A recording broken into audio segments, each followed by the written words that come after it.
बिस्मिल्लाहिर्रहमानिर्रहीम। यहाँ पे हमारे पास एक क्वेश्चन है कि इस फॉर्मूला से अल्फ़ा और बीटा की डायमेंशंस मालूम करें।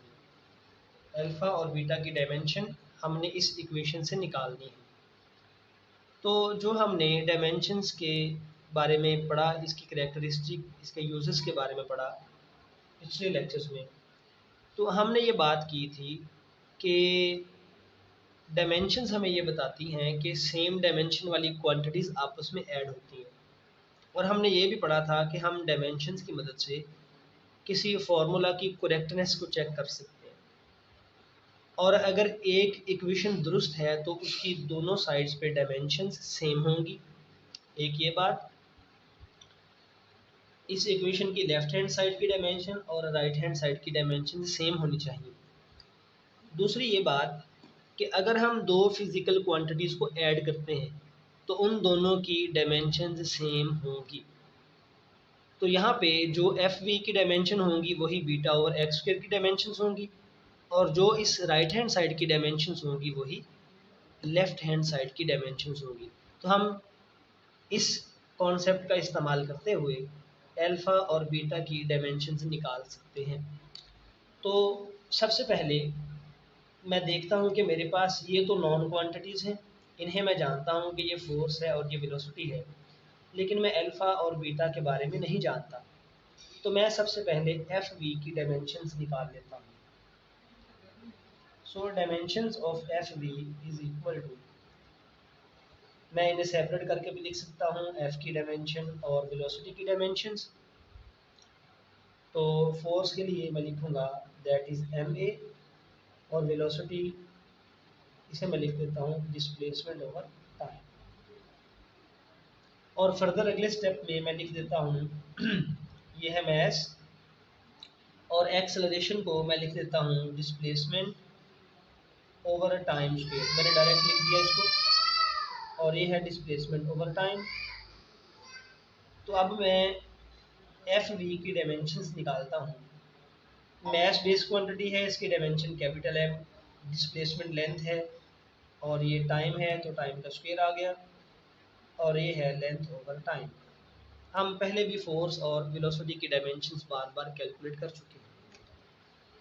अब देखिए कि यहाँ से मैं इन दोनों को एक ब्रैकेट में लिखता हूँ, राइट हैंड साइड को। तो ये मेरे पास डायमेंशंस होंगी एफ वी की M L over T square, और ये भी जब एक ब्रैकेट में आएंगे तो ये एल ओवर टी। हम इनको कंबाइन करके लिखते हैं L into L, L square, और टी स्क्वायर और टी मिलके बनेगा टी क्यूब। तो हमारे पास ये एफ वी की डायमेंशंस आ गई M L square T power -3। हमारा मकसद एफ वी की डायमेंशन निकालना नहीं था, हमारा मकसद ये था कि हमने अल्फ़ा और बीटा की डायमेंशन मालूम करनी है।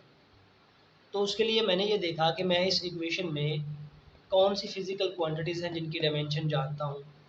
तो यहाँ पे एफ वी की डायमेंशन निकाल ली। अब अगर दो क्वांटिटीज़ ऐड हो रही हैं तो ये रूल है कि उनकी डायमेंशन सेम होंगी। इट मीन्स मैं लिख सकता हूँ यहाँ से, क्योंकि सेम डायमेंशन की क्वांटिटीज़ ऐड होती हैं, तो फिर मैं यहाँ पे ये लिख सकता हूँ कि dimension of beta over X square is equal to dimension of F V. ये सेम डायमेंशन की क्वांटिटीज़ होंगी तो तभी ऐड हो रही हैं। ओके, तो नेक्स्ट मैं अब लिखता हूँ यहाँ पे बीटा ओवर एक्स स्क्वायर की डायमेंशन होगी एफ वी की डायमेंशन के इक्वल। और नेक्स्ट मैं लिख सकता हूँ, अगर मैं बीटा की डायमेंशन निकालना चाहता हूँ, बीटा को सेपरेट किया, बीटा की डायमेंशन होगी is equal to dimension of F V, और ये एक्स स्क्वायर की डायमेंशन इधर ला के मल्टीप्लाई कर दें डायमेंशन ऑफ एक्स स्क्वायर, जबकि एक्स यहाँ पे डिस्टेंस है। तो एफ वी की डायमेंशन हमने अभी कैलकुलेट की हुई हैं। एफ वी की डायमेंशन है M L square T minus 3 और एक्स डिस्टेंस है तो इसकी डायमेंशन होगी एल और इसका स्क्वायर है तो एल स्क्वायर आ जाएगा। और जब हम एक ब्रैकेट में कंबाइन करके लिखेंगे तो बीटा की डायमेंशन आ जाएगी M L power 4 T power -3। So हमने बीटा की डायमेंशंस कैलकुलेट कर ली। तो हम किसी भी इक्वेशन से अगर हमें कोई अननोन क्वांटिटी गिवन हो, फिजिकल क्वांटिटी, तो हम उसकी डायमेंशन इस तरह डायमेंशनल एनालिसिस मेथड के ज़रिए से मालूम कर सकते हैं। अब हमने अल्फ़ा की डायमेंशंस भी निकालनी है, इस नंबर अल्फ़ा की। तो अल्फ़ा की डायमेंशन मालूम करने के लिए हम सेम मेथड अडॉप्ट करेंगे, इसी पैटर्न पे चलेंगे। हम जानते हैं कि अगर एक इक्वेशन दुरुस्त है तो उसकी लेफ्ट हैंड साइड और राइट हैंड साइड की डायमेंशंस सेम होंगी। तो इट मीन्स जो डायमेंशन एफ वी की है वही dimension beta over X square की है, और जो इन क्वांटिटीज़ की डायमेंशन है वही अल्फ़ा ओवर टी स्क्वायर की डायमेंशन होगी। तो मैं अल्फ़ा की डायमेंशन भी इसी तरह निकाल लेता हूँ। मैं लिखूँगा कि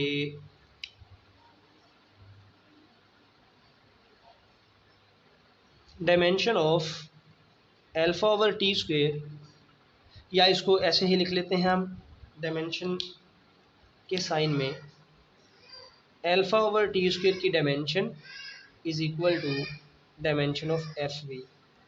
अल्फ़ा की डायमेंशन निकालनी है तो अल्फ़ा की डायमेंशन होगी डायमेंशन ऑफ एफ वी और into dimension of T square.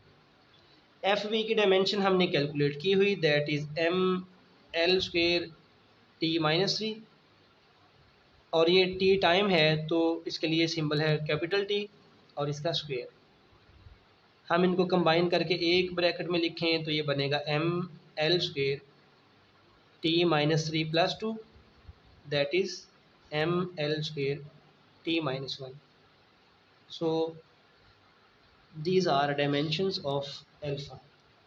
तो ये जो मेथड है जिसे हम होमोजेनिटी ऑफ डायमेंशंस कहते हैं, कि किसी भी इक्वेशन में दोनों साइड्स पे डायमेंशन सेम होनी चाहिए, सेम डायमेंशन की क्वांटिटीज़ ऐड होती हैं, सेम डायमेंशन की क्वांटिटीज़ सब्ट्रैक्ट होती हैं। इस मेथड को इस्तेमाल करते हुए हम किसी भी इक्वेशन में मौजूद अननोन फिज़िकल क्वांटिटीज़ की डायमेंशंस फाइंड आउट कर सकते हैं।